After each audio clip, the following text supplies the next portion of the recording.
c'est pas mal ici quand même. Moi j'aime bien. Genre à un moment donné, si j'ai faim, je me fais un pique-nique. 20% de batterie? Non! Non mais les gars, mais à chaque fois que je veux faire une vidéo, faut toujours que je me cache au fin fond du monde. J'arrive dans le cul de l'homme à chapeau là, parce que clairement je suis en plein milieu d'une forêt et je m'étonne pas.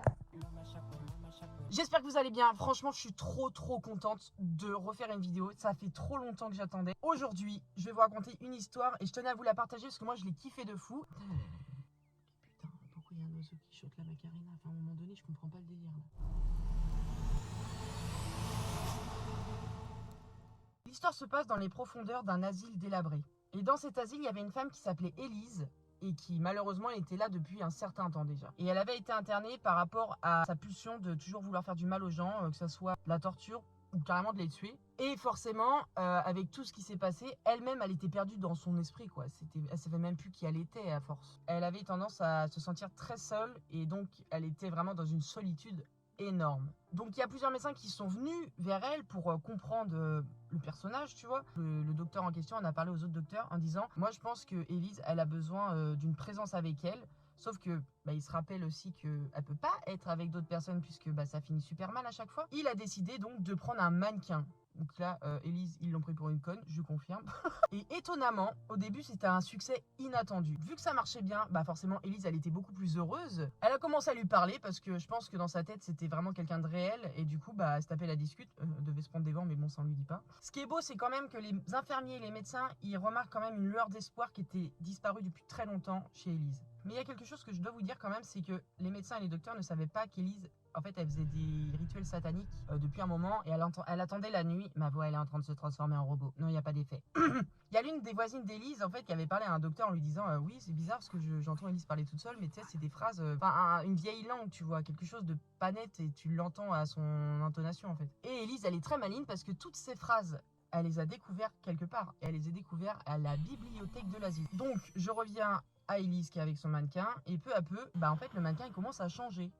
Il n'y a personne qui s'inquiète. La peau du mannequin aussi, elle prenait une teinte beaucoup plus naturelle, beaucoup plus humaine. Et la chose qui m'a le plus stressé, c'est que même les yeux du mannequin, ils commençaient à suivre les passants. Les médecins, ils commencent à paniquer, mais sans plus, parce qu'ils se disent, bon, c'est peut-être nous qui sommes fous finalement. Plus le temps passe et plus ils commencent à se dire, là, c'est pas normal, il y a vraiment un problème. Et là, première nuit qui se passe après avoir vécu tout ça, on entend un hurlement dans l'asile.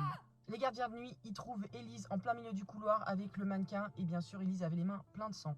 Et il n'y avait pas que le sang, elle avait un énorme sourire, tu sais, un peu en mode diabolique. Sauf que les gardiens, ils n'ont pas pu intervenir. À ce moment-là, il y a eu une énorme explosion et ça a tout mis en ruine. Plus tard, les autorités, elles ont toujours aucune explication de comment et pourquoi ça s'est passé. Et le détail le plus important, en fait, c'est que quand l'explosion a eu lieu, Élise, elle avait disparu, mais le mannequin, il n'a pas été touché. Et c'est le seul truc qui n'a pas été touché. Et forcément, avec tout ça, il y a des rumeurs qui ont commencé à arriver. Donc il y a des gens qui ont commencé à dire qu'ils avaient vu le mannequin dans leur jardin le soir. Il était immobile, mais par contre, il était très effrayant avec un grand sourire et un peu de sang dans la bouche. La légende, elle raconte que si vous observez dans votre jardin un mannequin, c'est déjà, de un, c'est logique que c'est pas normal. Et de deux, il faut absolument soit partir, soit le jeter. Mais le jeter, chacun sa merde après. Il y a des témoignages qui se multiplient. Il y a des familles entières qui disparaissent. Plein de maisons qui commencent à se vider sans raison. Il y a aussi des voisins qui disent qu'ils ont vu des ombres très étranges derrière chez eux ou alors à la fenêtre.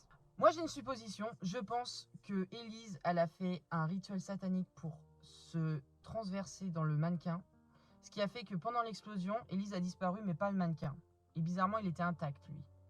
Donc, maintenant, si vous voyez le mannequin, en fait, c'est Élise. Il faut savoir, et aussi, il faut se rappeler, que Élise, elle a des pulsions pour tuer les gens.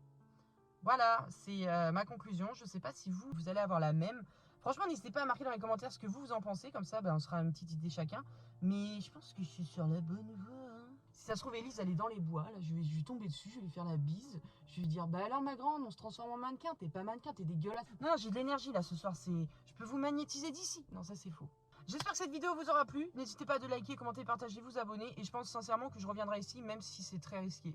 Je vais me prendre une flèche dans le cul, je vais rien comprendre.